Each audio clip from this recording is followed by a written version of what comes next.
Loin des tensions politiques, de la guerre ou des pandémies qui ont occupé les pays européens ces derniers mois, c'est pour une raison bien plus agréable qu'Emmanuel Macron a retrouvé son homologue italien ce mercredi à Paris. Les deux hommes ont en effet assisté à l'inauguration d'une exposition au Louvre célébrant l'union des deux pays. À leur côté, les premières dames ont rivalisé d'élégance. Naples à Paris, non, ce n'est pas le prochain titre d'un film de Woody Allen. Mais bien celui de l'exposition qui a rassemblé le président Emmanuel Macron et son homologue italien Sergio Mattarella au Louvre ce mercredi. Présents pour l'inauguration, les deux hommes se sont retrouvés devant la fameuse pyramide avant d'en profiter pour s'offrir une petite visite du musée, vide pour l'occasion.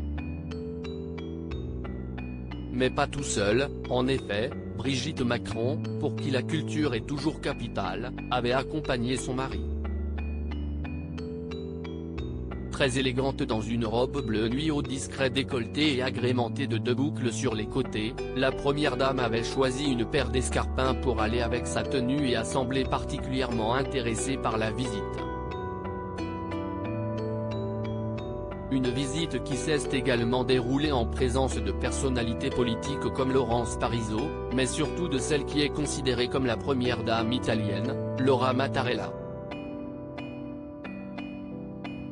Une femme au profil particulier, à 56 ans, celle-ci a en effet la particularité de ne pas être la femme du président.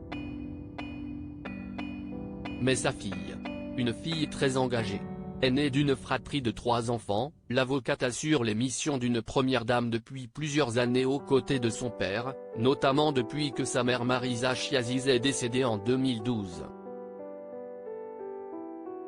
Il faut dire que la quinquagénaire a grandi dans un univers très politique, son père a commencé sa carrière dans les années 80 et a été notamment rapidement ministre tout comme son grand-père Bernardo. Son oncle Pierre Santo, quant à lui, a été assassiné après avoir été nommé président de la région sicilienne.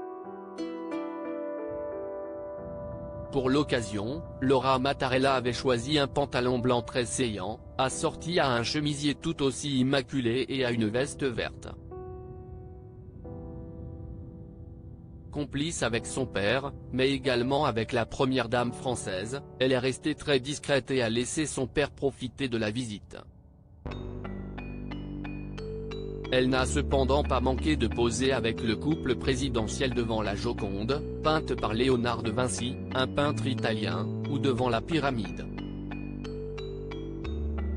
Pour rappel, tous les 4 se connaissent très bien, ils s'étaient notamment retrouvés l'année dernière à Rome, et plusieurs fois en 2021 pour rappeler l'amitié franco-italienne.